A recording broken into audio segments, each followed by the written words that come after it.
Fort Kochi കൽവാത്തി വീട്ടിൽ ഫാസിൽ, തൃശൂർ ആളൂർ സ്വദേശി രതീഷ്, തിരുവനന്തപുരം സ്വദേശിനി രമാദേവി.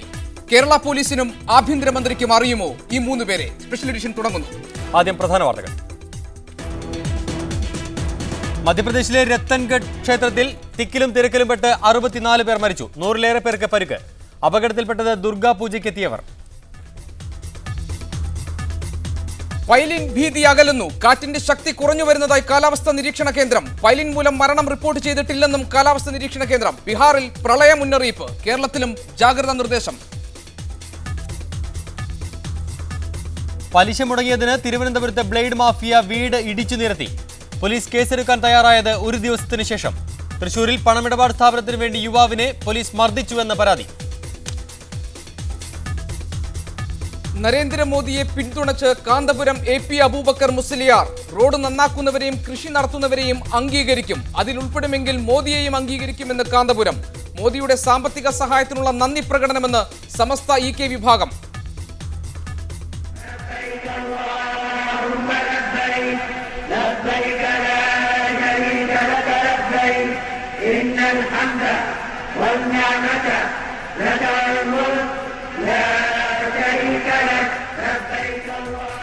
ദൈവവിളിക്കുത്തരം നൽകി തീർത്ഥാടക ലക്ഷങ്ങൾ പുണ്യഭൂമിയിൽ. ഹജ്ജ് കർമ്മങ്ങൾ തുടങ്ങി. ഹാജിമാർ മിനായിലേക്ക്. അറഫ സംഗമം നാളെ. പുനെ ഏകദിനത്തിൽ ഓസ്ട്രേലിയക്കെതിരെ ഇന്ത്യക്ക് തോൽവി. ഓസീസിന് 72 റൺസ് വിജയം.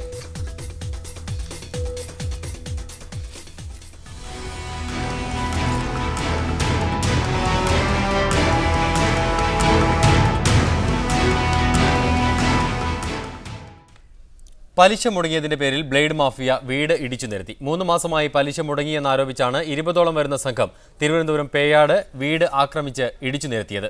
സംഭവം നടന്ന് 1 ദിവസത്തിന് ശേഷമാണ് കേസെടുക്കാൻ പോലീസ് തയ്യാറായതെന്ന് പരാതിയുണ്ട്. തിരുവനന്തപുരം സ്വദേശി രമാദേവി 2003-ലാണ് ഭൂമി പണയപ്പെടുത്തി ബാങ്ക് വായ്പ എടുത്തത്. എന്നാൽ തിരിച്ചടയ്ക്കാൻ കഴിയാതായപ്പോൾ ബാങ്ക് ജപ്തി നോട്ടീസ് അയച്ചു. വീടും സ്ഥലവും വിറ്റ് ബാങ്ക് വായ്പ അടയ്ക്കാൻ തീരുമാനിച്ചപ്പോഴാണ് പലിശയ്ക്ക് പണം കൊടുക്കാൻ തയ്യാറായി ആളെത്തിയത്. തൽക്കാലത്തേക്ക് ഭൂമി പണയമായി നൽകി പണം കൈപ്പറ്റുകയും ചെയ്തു. 3 മാസമായി പലിശ മുടങ്ങിയതിനെ തുടർന്നാണ് അക്രമം കാട്ടിയതെന്ന് വീട്ടുകാർ പറയുന്നു. 26,80,000 രൂപയുടെ ഒരു ലോൺ ജപ്തി നോട്ടീസ് വന്നപ്പോൾ ഷാജാൻ എന്ന് പറഞ്ഞ വ്യക്തിയിൽ നിന്ന് ഈ പലിശയ്ക്ക് പൈസ എടുത്ത് അവർക്ക് ഞാൻ മാസം തോറും പലിശ കൊടുത്തോണ്ട് 7% പലിശ എന്ന് പറഞ്ഞു കൊടുത്തുകൊണ്ടിരിക്കുകയായിരുന്നു. അപ്പോൾ ഇതിനിടയ്ക്ക് എനിക്ക് 3 മാസത്തെ പലിശ കൊടുക്കാൻ പറ്റാത്തതുകൊണ്ട് എന്നോട് 2-3 ദിവസം നിരന്തരം ശല്യം ചെയ്തു. നിങ്ങൾ മാറി തരണമെന്ന് പറഞ്ഞു. ഭൂമി തങ്ങളുടെ പേരിലാണെന്ന അവകാശവാദവുമായാണ് പലിശക്കാർ ഇന്നലെ 20ഓളം ആളുകളുമായി എത്തി വീട് പൊളിക്കാൻ ആരംഭിച്ചത്. എന്നാൽ നാട്ടുകാരെത്തി തടഞ്ഞതിനെ തുടർന്ന് പിൻവാങ്ങി. പണം പലിശയ്ക്ക് നൽകിയ ആൾക്കെതിരെ പോലീസ് കേസെടുത്തിട്ടുണ്ട്. സംഭവവുമായി ബന്ധപ്പെട്ട് 2 ക്രൈം കേസ് പോലീസ് എടുക്കുന്നുണ്ട്. ഒന്നിൽ പരാതിക്കാരുടെ മൊഴിയുടെ അടിസ്ഥാനത്തിൽ വീട് വന്ന് ആക്രമിച്ചതിന് ഒരു കേസും, രണ്ടാമത്തത് കൊള്ളപ്പലിശക്ക് ബ്ലേഡ് പലിശക്ക് പണമിടപാട് നടത്തിയതിന് വേറൊരു ഷാജഹാൻ എന്ന് പറഞ്ഞ ആളുടെ പേരിൽ വേറൊരു കേസ് എടുക്കുന്നുണ്ട്. അക്രമം നടന്നതായി അറിയിച്ചിട്ടും പോലീസ് സ്ഥലത്തെത്താൻ വൈകിയതായി ആക്ഷേപമുണ്ട്. 26 ലക്ഷം രൂപ പലിശയ്ക്ക് വാങ്ങിയ വീട്ടുകാർ മാസം തോറും 1,80,000-ലധികം രൂപയാണ് പലിശയായി നൽകിയിരുന്നത്. മീഡിയ 1 തിരുവനന്തപുരം. പോലീസ് സ്റ്റേഷനിൽ മർദ്ദനത്തിനിരയായ യുവാവിന്റെ മനോനില തകരാറിലായതായി പരാതി. തൃശൂർ ആളൂർ സ്വദേശി പള്ളിക്കര രതീഷിനാണ് തൃശൂർ പേരാമംഗലം സ്റ്റേഷനിൽ വെച്ച് മർദ്ദനമേറ്റത്. ഒരു സ്വകാര്യ പണമിടപാട് സ്ഥാപനത്തിനെതിരെ പരാതിയുമായി ചെന്ന രതീഷിനെ SIയുടെ നേതൃത്വത്തിൽ മർദ്ദിക്കുകയായിരുന്നുവെന്നാണ് വീട്ടുകാരുടെ പരാതി. ഇത് രതീഷ്. ലോറി ഡ്രൈവറായ രതീഷ് കഴിഞ്ഞ ഏതാനും ദിവസമായി ഈ ആശുപത്രിയിലെ മനോരോഗ വിഭാഗം ICUവിലാണ്. കഴിഞ്ഞ മാസം 4-ന് ഒരു പരാതിയുമായി പേരാമംഗലം പോലീസ് സ്റ്റേഷനിലെത്തിയ രതീഷിനെ പോലീസുകാർ മർദ്ദിച്ചുവെന്നാണ് ആക്ഷേപം. എതിർകക്ഷിയായ പണമിടപാട് സ്ഥാപനത്തിന് വേണ്ടിയാണ് പോലീസ് ഇത് ചെയ്തതെന്നും വീട്ടുകാർ ആരോപിക്കുന്നു. ആശുപത്രിയിൽ കിടക്കുന്ന രതീഷ് പറയുന്നത് കേൾക്കുക.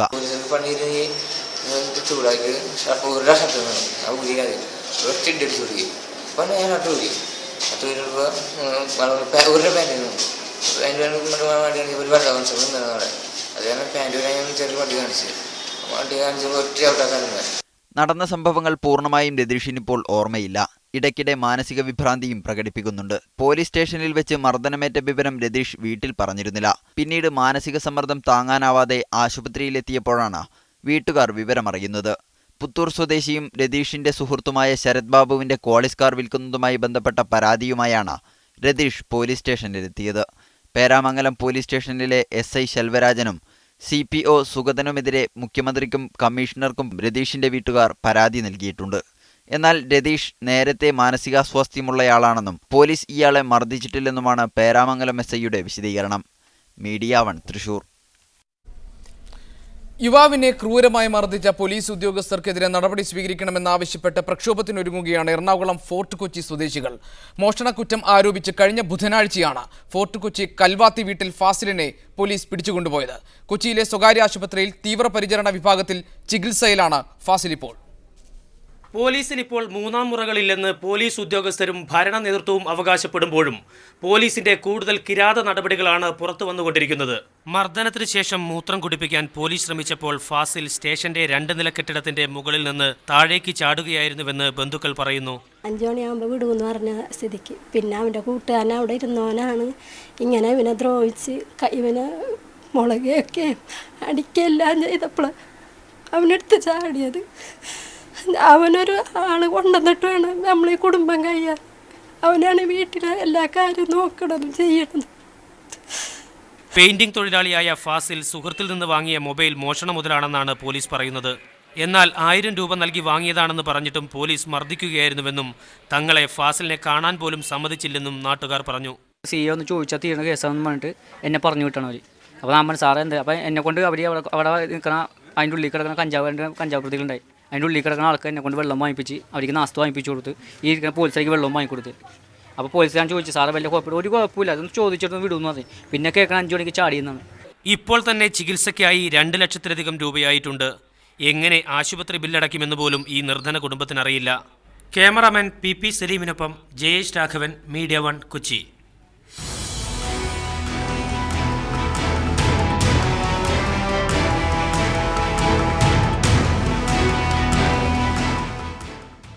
കേരള പോലീസ് നിലകൊള്ളുന്നത് ആർക്കു വേണ്ടിയാണ്? മറ്റെല്ലാ രാഷ്ട്രീയ വിഷയങ്ങളും മാറ്റിവെച്ച് സ്പെഷ്യൽ എഡിഷൻ ഈ വിഷയം ചർച്ചയ്ക്കെടുക്കുന്നു. തൃശൂരിൽ മർദ്ദനത്തിനിരയായ രതീഷിന്റെ സഹോദരൻ രജീസ് PS തൃശൂരിൽ നിന്ന് ഈ ചർച്ചയിൽ അനുഭവങ്ങൾ പങ്കുവയ്ക്കാൻ നമ്മോടൊപ്പമുണ്ട്. ഫോർട്ട് കൊച്ചിയിൽ മർദ്ദനത്തിനിരയായ ഫാസിലിന്റെ അമ്മാവൻ മൊയ്തുവും കൊച്ചിയിൽ നിന്ന് എന്താണ് പോലീസിന്റെ ഭാഗത്തു നിന്നുണ്ടായതെന്ന് വിശദീകരിക്കാൻ നമ്മോടൊപ്പം ചേരും. കണ്ണൂരിൽ നിന്ന് CPIMന്റെ നേതാവ് MP ജയരാജൻ ചർച്ചയിൽ പങ്കെടുക്കും. പാലോട് രവി MLA, ആഭ്യന്തരമന്ത്രി തിരുവഞ്ചൂർ രാധാകൃഷ്ണൻ എന്നിവരെ ടെലിഫോൺ ലൈനിൽ പ്രതീക്ഷിക്കുന്നു. രജീസ്, പോലീസ് പറയുന്നത് രതീഷിനെ പീഡിപ്പിച്ചിട്ടില്ല, മർദ്ദിച്ചിട്ടില്ല എന്നാണ്. എന്താണ് യഥാർത്ഥത്തിൽ സംഭവിച്ചത്? എൻ്റെ ചേട്ടൻ വാദിയോ പ്രതിയോ ഒന്നുമല്ല. എൻ്റെ ചേട്ടൻ അവരൊപ്പം സ്റ്റേഷനിലേക്ക് പോയെന്ന് മാത്രമേ ഉള്ളൂ. അവർ കരാറ് വ്യാജ എന്ന് പറഞ്ഞിട്ട് എൻ്റെ ചേട്ടനെ ഇടിച്ച് ഷർട്ട് ഊരിടാന്ന് പറഞ്ഞു. അതിനുശേഷം ഫാൻ ഇടാന്ന് പറഞ്ഞിട്ട് വനിതാ കോൺസ്റ്റബിളിൻ്റെ മുമ്പിൽ വെച്ച് ഇടിച്ച് ഷെഡ് മാത്രം ഇട്ട് നിർത്തി. എന്നിട്ട് അതിന് ശേഷം 2 സൈഡിൽ കൈ പിടിച്ച് തൂക്കി കൊണ്ടുപോയിട്ട് സ്റ്റേഷൻ്റെ ഉള്ളിലേക്ക് കൊണ്ടുപോയിട്ടു. സെൽവരാജ് എന്ന് പറഞ്ഞ SI ആണ് ആദ്യം ഇടിച്ചത് ചേട്ടനെ. അതിന് ശേഷം സുഗന്ധ എന്ന് പറഞ്ഞ PC കൊണ്ടുപോയിട്ട് ചേട്ടനെ അടിച്ച് പേടിപ്പിച്ചു. ഇതിൽ ലോക്കപ്പിലിട്ട് തൂക്കി കൊന്നാൽ പോലും ഒരാളും പട്ടി ചോദിക്കില്ലടാന്നാ പറഞ്ഞു എൻ്റെ ചേട്ടനോട്. എൻ്റെ ചേട്ടൻ മാനസികമായിട്ട് ആകെ തകർന്നിരിക്കുക. എൻ്റെ ചേട്ടന് ഒരു കാര്യങ്ങളും ഓർമ്മയില്ല, ഒന്നുമില്ല. എൻ്റെ ചേട്ടൻ്റെ ചേട്ടത്തിമാരൊക്കെ ജീവിതം ഭയങ്കര ബുദ്ധിമുട്ടിലാണ് ഇപ്പോൾ. അവനൊന്നും ഓർമ്മയില്ല, പരസ്പര ബന്ധമില്ലാണ്ടാണ് എല്ലാ കാര്യങ്ങളും സംസാരിക്കുന്നത്. പോലീസ് പറയുന്നത് രതീഷിന് നേരത്തെ തന്നെ മാനസിക അസ്വാസ്ഥ്യം ഉണ്ടായിരുന്നു, മർദ്ദിച്ചിട്ടില്ല എന്നൊക്കെയാണ്. ഇതിന് ദൃക്സാക്ഷിയായിട്ട് ആരെങ്കിലും ഉണ്ടോ രതീഷിന്റെ കൂടെ പോയവരാരെങ്കിലും? എൻ്റെ ചേട്ടന് ശരത് ബാബുവിന്റെ അമ്മാമ 2 പേരും ദൃക്സാക്ഷികളായിട്ട് ഉണ്ട്. അതുകൂടാതെ എൻ്റെ ചേട്ടന് 33 വയസ്സായി. ഇതുവരെ ഒരു പെറ്റി കേസ് പോലും എൻ്റെ ചേട്ടനില്ല. ഒരു പ്രശ്നം പോലും ഇതുവരെ ഉണ്ടായിട്ടില്ല ജീവിതത്തിൽ എൻ്റെ ചേട്ടന്. വരാം താങ്കളിലേക്ക്. ശ്രീ മൊയ്തു, ഫാസിലിന്റെ അമ്മാവൻ ഫോർട്ട് കൊച്ചിയിൽ സമാന അനുഭവങ്ങളുമായുള്ള മൊയ്തു ചേരുന്നു. ശ്രീ മൊയ്തു, താങ്കളുടെ അനുഭവം ഇതിന് സമാനം തന്നെയാണ്. എന്താണ് പങ്കുവയ്ക്കാനുള്ളത്? അതായത് 10:10 നമ്മളെ എൻ്റെ വീട്ടിൽ, അതായത് തറവാടാണ് ഈ ഫാസിലിൻ്റെ. ശബ്ദത്തിൽ സാങ്കേതിക തകരാറുണ്ട്. ശ്രീ മൊയ്തുവിലേക്ക് തിരിച്ചു വരാം. രജീസ്, വീണ്ടും താങ്കളിലേക്ക് തന്നെ വരുന്നു.